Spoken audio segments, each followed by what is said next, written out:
Bonjour à tous. J'espère que vous avez passé une bonne nuit, Boker Tov. Voilà, aujourd'hui, nous continuons le Pirkei Avot, Perek Shelishi et Mishnah Tet Vav.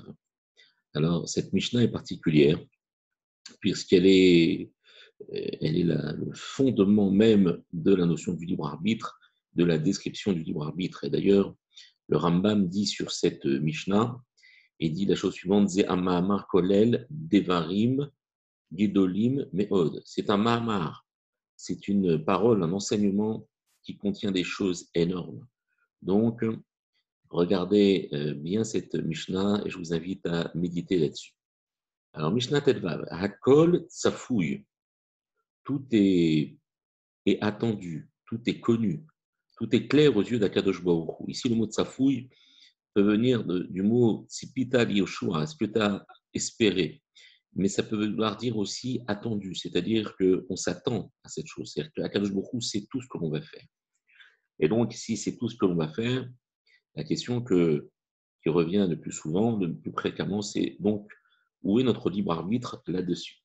Donc, on va voir, merci Hachem, sans rentrer dans les détails, mais déjà avec le pirouge du Barthénois. Donc, Akol Safoui, tout est connu, tout est clair devant Akadosh Baruch Hu, Ve'areshut Netuna. Et pourtant, il y a, Akadosh Baruch Hu nous a donné la possibilité de faire ce que on doit faire, ce que on veut faire.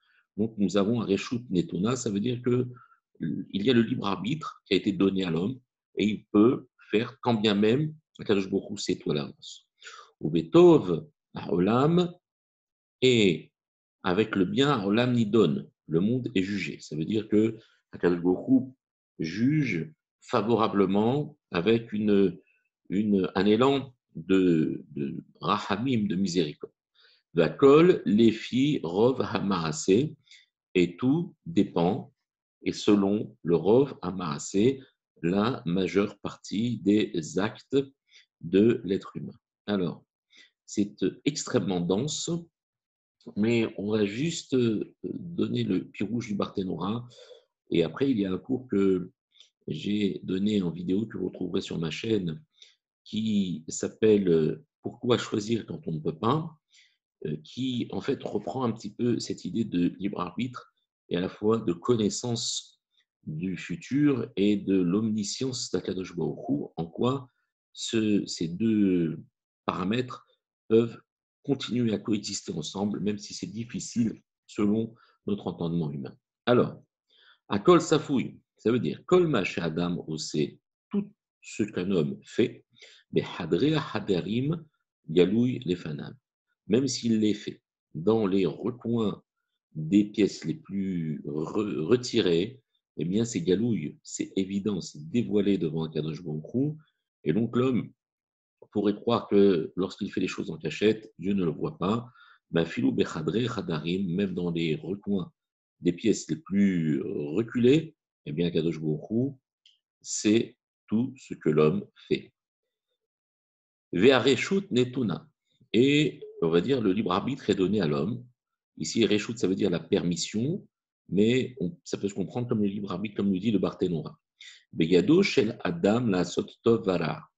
Il est entre les mains de l'homme de faire le bien comme le mal. Donc, ça, c'est le libre arbitre. Kedirtiv re'e, comme il est marqué dans la Torah. Et pourquoi il a le libre arbitre l'homme? Parce que c'est marqué dans la Torah. Même si c'est difficile à comprendre, mais c'est marqué dans la Torah. Re'e, regarde, Natati efanecha, j'ai donné devant toi, Hayom, aujourd'hui, et Achaim, vet amavet, la vie et la mort. Donc, ça veut dire que je t'ai donné un choix, et de là on apprend que l'homme, il a le libre arbitre. Ou vetov haolam nidon, et le monde est, on va dire, jugé selon le bien, c'est-à-dire avec miséricorde. Alors le Barthénora nous explique Bemidat Rachamim. Bemidat Rachamim avec l'attribut de miséricorde. Ve'afal piken. Et même, bien que ça soit comme cela, En akol shavim bemidazu. Tout le monde n'est pas, tout n'est pas égal au regard de cette mida. Les filles chez akol, les filles rov amarasé. Parce que tout ça va dépendre on va dire, du comportement et du comportement habituel, du rov amaasé, de la majorité des actes d'un être humain. Amarbe, bemaasim tovim, notnim lo rahamim merubim, quelqu'un qui, on va dire, multiplie les actes de bonté et les bons actes, les mitzvot, on lui donne rahamim merubim, une grande miséricorde.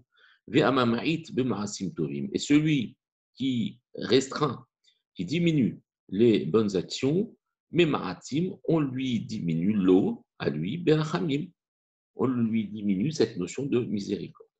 Pirouche acher. Autre explication. La kol, les filles rov hamarasé, et tout dépend du rov hamarasé, les filles rov ma'asav shel adam hu nidon. C'est selon la majorité des actes de l'homme que l'homme est jugé. Ce qui veut dire, imrov chruyot zakai, si il est majoritairement méritant, alors il sera méritant. Imrov avonot chayav, mais si il est majoritairement rempli de fautes, alors il sera coupable. Va Rambam Piresh, et le Rambam explique. Alors je vous dis, ce n'est pas évident, mais on traduit pour l'instant. Après, il y a d'autres disciplines comme la Hashkafa pour approfondir ces choses-là, mais là on reste proche du texte. À Kol Safouille, tout est connu, tout est su, tout est attendu. Kol Ma'ase Bene Adam, Mashe Asa ou Mashe Atila Asot. Le Rambam nous dit, tout ce que l'homme, d'accord, il a fait ou qu'il est destiné à faire dans le futur, Hakol Galou, il est fanable. Il sait tout à Kadosh Baruch Hu. Tout est évident devant lui. Vélo Thomas, et ne vient pas dire Kevan Shakadosh Baruch Hu Yodea Mash Yase Adam Imken ou Mukhlar Bemaasav. D'accord. Il dit si maintenant tu viens me dire, ne viens pas dire ça. Pourquoi? Parce que si tu dis puisque Kadosh Baruch Hu, il sait ce que l'homme va faire, alors Imken, si c'est ainsi, ou Mukhlar Bemaasav, il devient forcé dans ses actes, puisqu'il ne va pas faire quelque chose de différent, puisque Dieu sait déjà ce qu'il va faire. Chez Yed Sadik, Oracha. Donc, il est quelque part obligé d'être ou au Tzadik ou Racha en fonction de ce que Dieu connaît de lui. Qui a Reshut Netuna Beyado la Sot Tovara. Il dit non, parce que c'est pas possible. Pourquoi? Parce que Reshut Netuna Beyado, il a le libre arbitre dans sa main. La Sot Tovara, de faire le bien comme le mal. Ve'en shum davar shiachri reu klal. Et il n'y a aucune chose qui le force, mais aucune chose qui le force à faire ce qu'il doit faire. Ve'kevan shechen ou. Et puisque c'est le cas, qu'il a le libre arbitre, alors Batov Aolam Nidon les Iparea Amenarchaim Beliten Sachar Tov la Tzadikim. Donc, du coup, puisque c'est ainsi qu'il a la possibilité de faire et qu'il a le libre arbitre pour faire, bien qu'Akadosh Baruch Hu sache très bien ce qu'il va faire, eh bien, ce qui va entraîner que Betov Aolam, avec miséricorde, le monde va être jugé, Nidon, et Ipare Amin Archaim, pour pouvoir faire payer aux Rechaim, Veliten, Sachar Tov, les Tzadikim, et pour donner un bon salaire aux Tzadikim. Chez Achote, Het Birsono, parce qu'un fauteur faute avec sa volonté, Raoui chez Yahanesh, c'est évident, c'est logique qu'il soit puni, puisque c'est avec sa volonté. Remarquez ici qu'il y a marqué Birtsono, avec sa volonté. C'est sa volonté qui veut fauter. Et donc, ici, c'est d'ailleurs le grand débat sur le libre arbitre. Où se situe le libre arbitre chez l'être humain? Est-ce que ça se situe dans ces actes-là? Ou alors ça se situe dans sa volonté d'agir? Ça, vous aurez une partie de la réponse dans le shiur que je vous invite à aller revisionner si vous ne l'avez pas vu. Hayat Sadik, Hayat Sadik, et le Tzadik, d'accord, qui a été Tzadik Birtsono, avec sa volonté, c'est-à-dire volontairement, c'est évident et c'est logique, c'est légitime qu'il reçoive un Sachar. Pourquoi rendre méritant une personne qui n'a pas de libre arbitre? Et pourquoi punir une personne qui n'a pas de libre arbitre? Punir une personne qui n'a pas de libre arbitre, ça serait assimilable à un professeur qui fait une dictée à ses élèves, mais la dictée, au lieu de laisser tous les élèves écrire sur la feuille et juger ensuite et noter en fonction des erreurs, des fautes, il va prendre la copie d'un enfant et il va faire lui-même la dictée de l'enfant en faisant des fautes, et ensuite il va ramasser les feuilles et il va le noter comme les autres. Et il aura une mauvaise note. Mais cet enfant, il n'est pas responsable de ce qu'il a fait. Donc, on est bien dans un cas où, s'il n'y avait pas de libre arbitre, il n'y aurait pas de Sacha vers Onesh. Mais s'il y a un libre arbitre, comment comprendre que Dieu, eh bien qu'il connaisse tous les actes de l'homme à l'avance, donc comment concilier les choses? On aura même de dire, écoute, si tu n'arrives pas à comprendre, c'est parce que tu n'arrives pas à comprendre. Mais s'il y a un Sacha et il y a un Onesh, s'il y a un mérite et s'il y a une punition, c'est Vadaï qui a un libre arbitre. Maintenant, comment arriver à répondre à la question? Ça, c'est un autre dossier. Ve'hakol lefi rov amaase, et tout va selon la majeure partie des actes. Ce qui veut dire, les filles maché Adam kofel ou matmid be'asiyat atov. Regardez bien.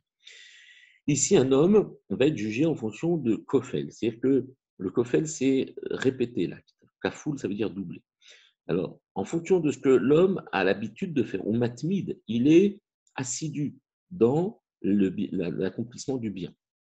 Vous savez que lorsque les hommes vieillissent, ou les femmes vieillissent, des fois, on va dire, on va constater leur véritable nature à travers des fois les démences ou les troubles de la mémoire dont ils sont victimes en fin de vie. Et on va s'apercevoir qu'une personne qui a toujours été dans une certaine atmada, une façon de parler, une façon d'agir, une façon de penser, eh bien, ça va se révéler.